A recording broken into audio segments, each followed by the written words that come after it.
નમસ્કાર મિત્રો, આજે આપણે વાત કરવાની છે કોટક કન્યા સ્કોલરશિપ યોજના વિશે, જે અંતર્ગત ધોરણ 12 પૂરું કર્યા પછી વિદ્યાર્થીનીને BDS, MBBS કે બી ફાર્મસી અથવા તો LLB ના કોર્સ માટે 1,50,000 રૂપિયાની સહાય દર વર્ષે આપવામાં આવશે।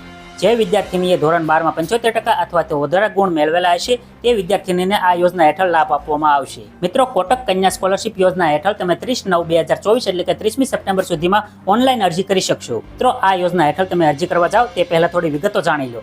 તો જે વિદ્યાર્થીનીએ ધોરણ 12માં 75% અથવા તો તેથી વધારે ગુણ મેળવેલા હશે તે જ વિદ્યાર્થીની આ યોજનાનો લાભ લઈ શકશે અને વિદ્યાર્થીનીના કુટુંબની વાર્ષિક આવક 6 લાખ રૂપિયા અથવા તો ઓછી હોવી જોઈએ। મિત્રો, લાભાર્થી વિદ્યાર્થીનીને સ્નાતક કક્ષાના અભ્યાસક્રમ અથવા તો ડિગ્રી પૂરી ન થાય ત્યાં સુધી દર વર્ષે 1,50,000 રૂપિયાની શિષ્યવૃત્તિ આપવામાં આવશે। જે શિષ્યવૃત્તિ તમે હોસ્ટેલ ફી, ટ્યુશન ફી, પરિવહન ખર્ચ, લેપટોપ કે બીજા સ્ટેશનરીના તમામ ખર્ચાઓ માટે ઉપયોગમાં લઈ શકાશે। તો મિત્રો, તમને બીજી એક અગત્યની વાત પણ જણાવી દો કે આ અરજી કોણ નહીં કરી શકે।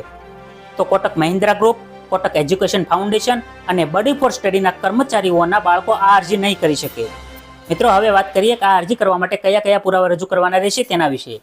તો તેમાં ધોરણ 12ની માર્કશીટ, માતા પિતા કે વાલીની આવકનો પુરાવો, ફીનું માળખું, કોલેજ તરફથી અપાયેલ બોનોફાઇડ સર્ટિફિકેટ, કોલેજ સીટ ફાળવણી દસ્તાવેજ, કોલેજ પ્રવેશ પરીક્ષા સ્કોર કાર્ડ, આધાર કાર્ડ, બેંક પાસબુક, ઘરનો ફોટો।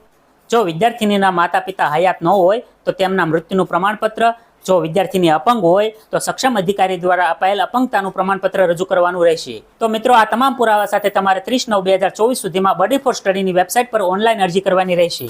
તો ફરી મળીશું નવી યોજના અને નવી માહિતી સાથે।